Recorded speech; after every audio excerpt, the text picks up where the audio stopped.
पुण्यात नसरापूर येथे सुट्टीत गावी आलेल्या एका 4 वर्षीय निष्पाप चिमुकलीवर अत्याचार करून तिची निर्घृण हत्या करण्यात आल्याची अत्यंत संतापजनक घटना नुकतीच घडली आहे।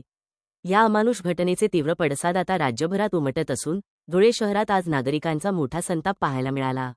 पकडण्यात आलेल्या 65 वर्षीय आरोपीवरील खटला जलदगती न्यायालयात चालवून त्याला थेट फाशीची शिक्षा द्यावी या प्रमुख मागणीसाठी धुळ्यातील विविध संघटनांच्या वतीने आज क्युमाइन क्लब परिसरात तीव्र निषेध आणि धरणे आंदोलन करण्यात आले।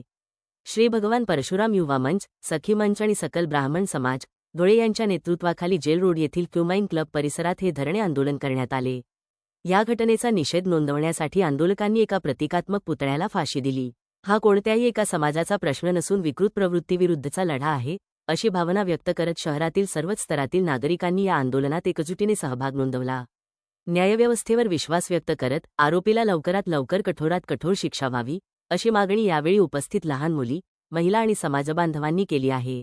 नरसापूर येथे त्या निष्पाप चिमुकलीच्या निषेधार्थ आम्ही सर्वजण बसलेला आहोत।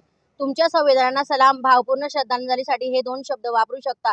देवाघरी गेलेल्या निरागस परीला भावपूर्ण श्रद्धांजली। तुझं हसू काळजात जपून ठेवू आणि तुझ्यासाठी न्याय मिळेपर्यंत लढत राहू। अखाली कोमेजलेल्या कळीला अश्रुपूर्ण श्रद्धांजली। तुझ्यासोबत झालेला अन्याय आम्ही कधीच विसरणार नाही। ईश्वर तुला शांती देव, तुमच्या निषेधाला बळ मिळो आणि ताईला लवकर न्याय मिळो हीच प्रार्थना।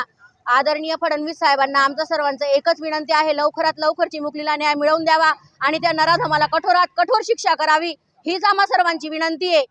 लवकर न्याय मिळवून द्या, फाशीची शिक्षा मिळवा, त्यापेक्षाही कठीण काही शिक्षा असेल ती मिळवून द्या, पण लवकरात लवकर त्याला शिक्षा मिळावी हीच विनंती सर्वांची। त्या निषेधार्थ आम्ही सर्व सकल ब्राह्मण समाज या ठिकाणी जमलेला आहे।